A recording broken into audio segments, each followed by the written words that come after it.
Hello, Panthers. Welcome to the last Mehlville Today of the school year. I'm Brielle Okenfoos. And I'm Amanda Fierce. And here are a few stories you'll see in today's broadcast. Students explore careers in the medical field, travel to other countries on spring break, and are hooked on an after-school hobby. And it all starts now.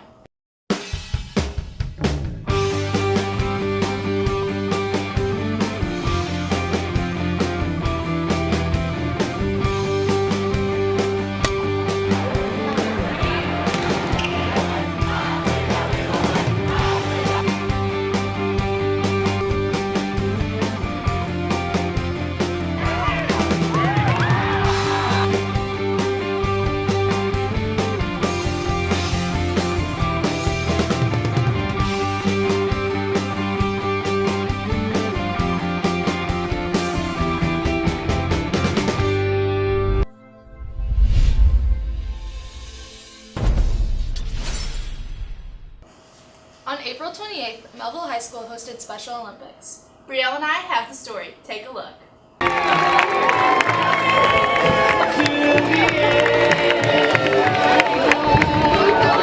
Special Olympics is an athletic event.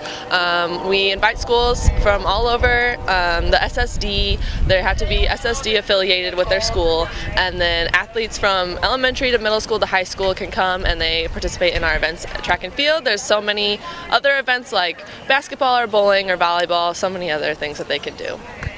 The athletes participate in several different events today. There are running and jumping events as well as throwing. They do tennis ball toss, and some of the running events are 100 and 200 meters, and then they jump standing and running long jump. The athletes train at their home schools all of second semester, so they work with their teachers and coaches at their schools and prepare. So it's a big event for them because some of the students don't get the opportunity to do this on a regular basis, and if they do well at today's event, they can qualify for a state event later on this summer. And then for our Mehlville high school students, I think it's a great experience for them, gets them an opportunity to kind of give back to some other members of our community, and sometimes you just really see the great opportunities for them to work with these younger athletes. It makes me feel good to see really all the kids out here participating and everybody's cheering all the kids on, and it's a good feeling. Have you competed in any events today? Yeah, I did the jump and the race. Does Scott cheer you on? Just see, okay? Yeah. What are you about to go do right now? What are you going to do next? I'm gonna see fake penguins. One other thing that made it unique for me was just walking with one of our high school buddies and their athlete. The athlete was telling me how they won a first place ribbon, and they looked right at their buddy and just said, well, I won it because of you. It was because of you cheering me on. So this was really cool and kind of cool to hear.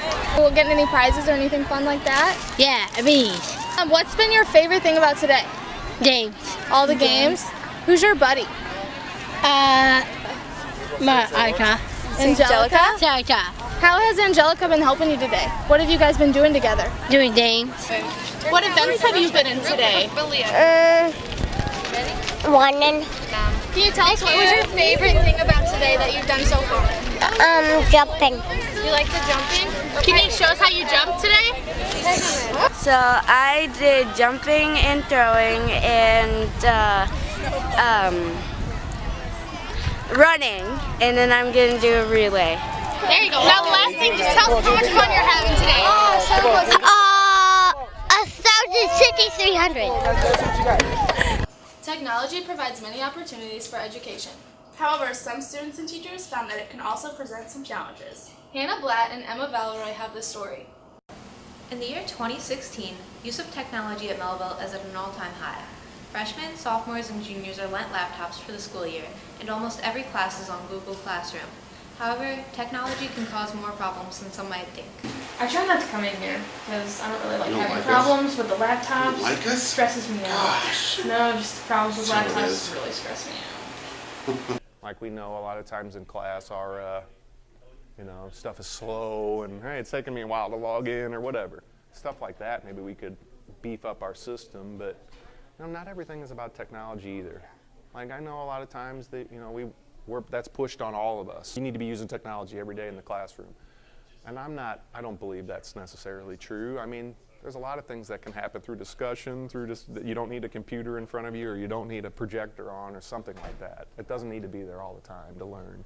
So, us being seniors, we don't get laptops this year, which is kind of bad. Mehlville's Wi-Fi has been iffy, kicking everybody off of the Wi-Fi except for the seniors, even though sometimes I can't get on it myself. Let's say a student doesn't have technology at home or have a computer or a phone or something that they could do their work on.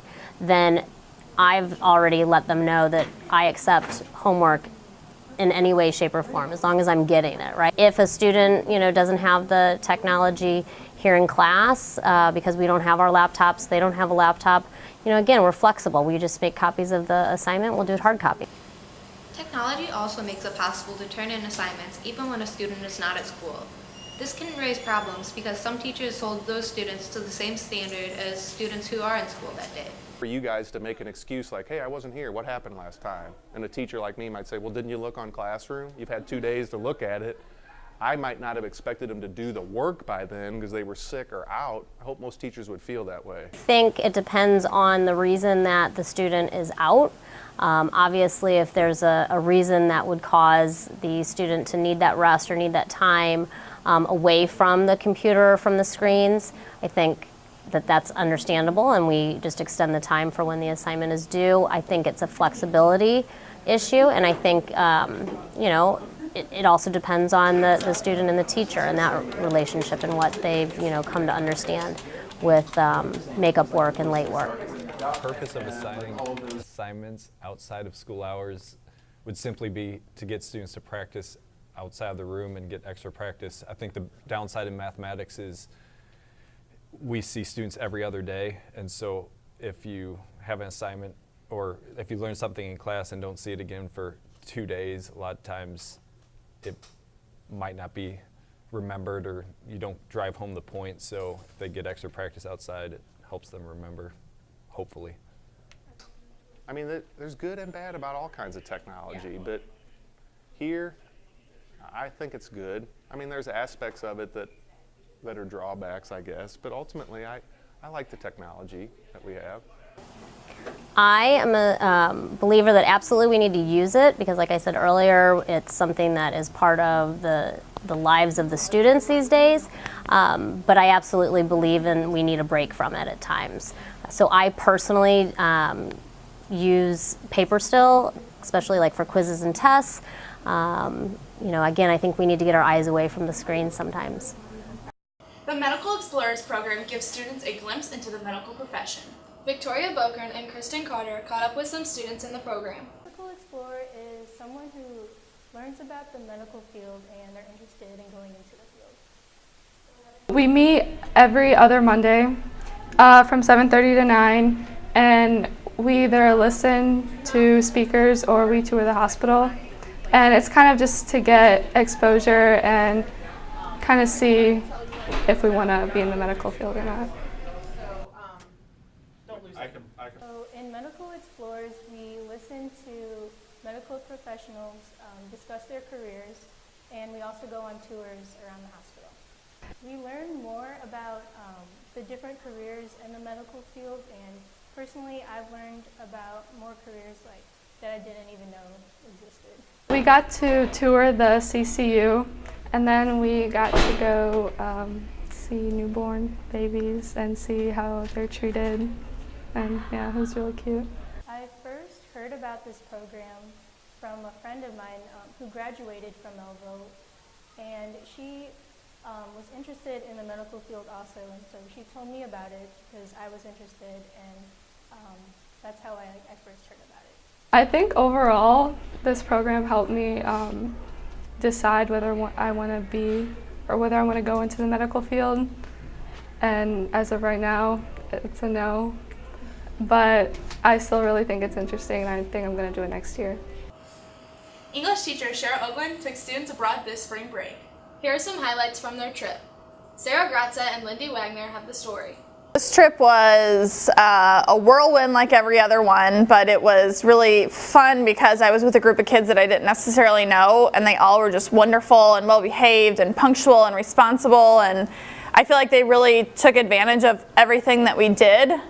We got to Berlin and we had like a free day, so we went and saw the Jewish Memorial in Berlin, the Jewish Museum, and Checkpoint Charlie. And then we also saw things in Prague and Munich and Dresden and Lucerne. My favorite part of the trip is when we went to Prague in the Czech Republic. Prague is this cosmopolitan city in a really, really old architectural style where the people were really nice and it was really affordable. The most interesting thing was probably the Neuschwanstein Castle, just because the city around it at the base of the mountain that it's on was really pretty and really cool. And then also like the history of the actual castle and like the story of how it was built and why it was built was really interesting.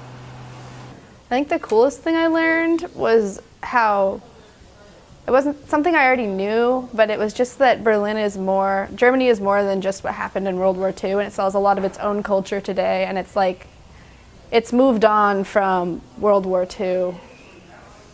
Traveling is definitely going to be a thing I do more often. Like, I used to be a little shaky on it, kind of back and forth, wondering if I should do it or if it's like, you know, the generic way of thinking, like, is it safe for me to go? But when you do, you're just completely comfortable and it's really nice. You get to learn more about the country you go to. It was just fun. Honestly, that's all I can say anymore. It's just, it was fun and I'd do it again in a heartbeat. Next, Logan Schufer and Chase Matson take a look at an after-school activity. Here's the story. Favorite season to fish in is spring, baby, because they're spawning and they're smashing it. I like to fish in the summer the most, probably, because that's when I don't have to go to school all day and I get to fish all day. I grew up fishing for the most part. Gives me something to do. I normally fish for bass. I always fish for bass, because if you fish for anything else, you're horrible. I fish for bass. I like trout fish too, and every once in a while, maybe catfish.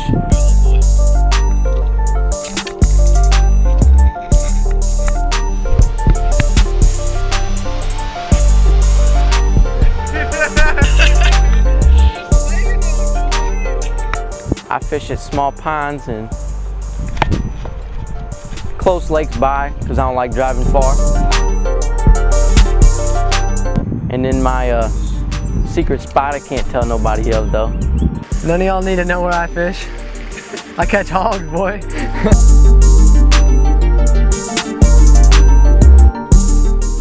Favorite lure?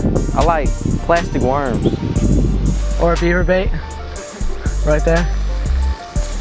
Yeah, this is probably one of my favorites. My favorite setup, baitcaster on a 7-foot medium heavy action rod. Normally a St. Croix or a ducket. I'm a baitcaster kind of guy, I don't know if you can tell. But I'll use a spinner every once in a while.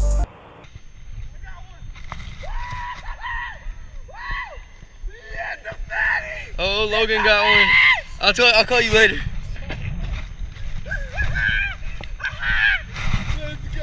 It is a fatty though. Logan, let's go to Tampa, bro. It's a fatty. Signing off, this is Chase Matson and Logan Schufer. Backed by popular demand, Johnny Versus takes on the track and field team. John Eric Hovland and Chase Garreau have the story.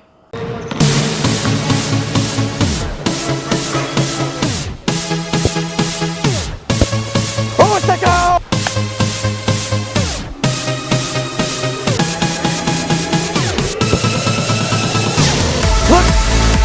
Wrapping up round.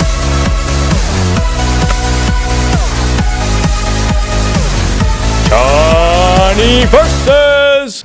Welcome to the 5th episode of Johnny Versus. Johnny will be taking on Johnny Graves of the track and field team. This event will consist of 4 rounds of shot put and discus. Let the games begin.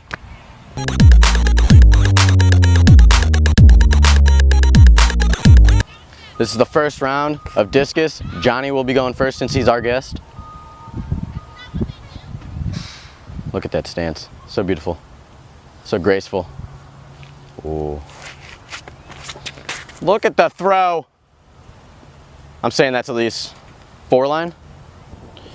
Now it's Johnny's turn. And it's just short.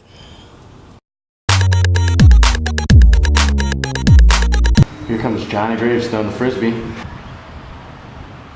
And he hits the fence. Here Here comes John. All he has to do is put it in play. And he does with class.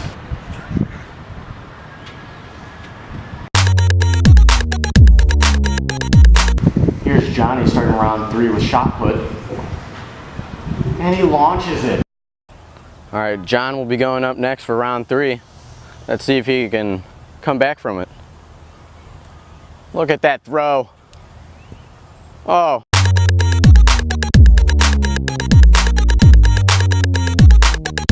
This is the 4th round. John needs to make it further than Johnny in order to push it into OT. He will be throwing a watermelon. All right, let's see it.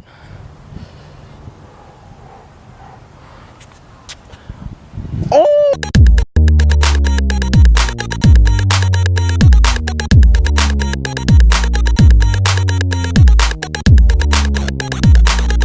He's sizing it up. He's got the throw. He does it! He's forced into OT! Since Johnny took it into overtime, we'll be doing a bonus game to see who wins. John will have to get it near the center circle as possible.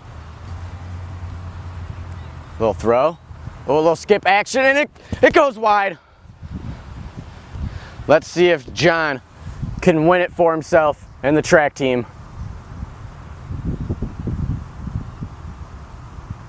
What? I think he did. I don't think he did. John, how does it feel for your 2nd straight victory? Tastes like victory. It does taste like victory. I'm sorry you had to come out and witness the 2nd straight win by John. How do you feel? Nah, it's whatever. We're done. That's a wrap for this edition of Mehlville Today. Make sure you catch us on May 13th for our senior broadcast. Thanks for watching.